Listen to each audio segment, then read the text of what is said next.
Once you've found a class activity, the next thing to do is assign it to your students.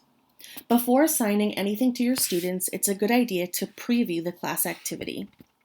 So I've done a quick search for assessments containing the term decimals in their title or description, and my first result in the Guru catalog is a quiz on percents and decimals, and I can see that it's tagged to the standard 7.rp.3 from Common Core Math. I'd like to preview this before assigning it to my students. To do this, all you need to do is click on the assessment name, and that brings up a preview window.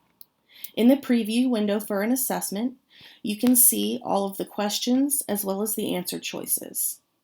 In the preview window for a collection, you can see the sources of all of the resources, as well as links to those resources or downloadable items. To exit the preview window, just click outside of it. So I'm going to go back to our assessment. After the preview, I have decided that I do want to assign this to my students. To do that, I'm going to click on the plus button to the very right of the assessment name. Clicking on that brings up two calendars. The calendar on the left-hand side is the start date for the activity, and the calendar on the right-hand side is the end date. By clicking on end date, that text will turn blue, and you can now manipulate the calendar on the right to move it ahead to select an end date. So I'm going to select my start date as today and my end date a few weeks from now. You can also turn on video conferencing at this point. I'm going to now add the activity, and it will show up on your class activities page. If you have other activities already posted for the day, the newest one will appear at the bottom. So here is the activity we just posted. We have a couple more things to do before it's ready for our students to work on. First, we need to activate it.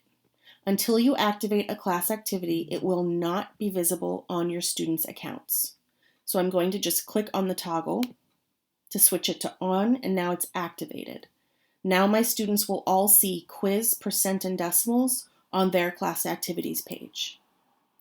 I can also turn off mastery. By default, all of the assessments that you post as class activities work towards student skylines and assess mastery. You can turn this off by clicking on the bubble to remove the check mark. The last thing we can work on here is deciding which students we want to assign this class activity to. To do this, if you'd like to just assign it to a subset of students, click on the blue student avatar. This brings up a list of all of the students in your class. By default, the class activity is assigned to all of your students. They all have an orange check mark next to their name. If you'd like to only assign this class activity to some students, you can deselect, and now all of the orange check marks are removed. If I'd like to assign this class activity just to Simon, Peter, and Monica, I can click on their avatars, and now they are the only 3 students that have orange check marks and the only 3 students that will see the class activity on their page. Once you've made your selection, click Save.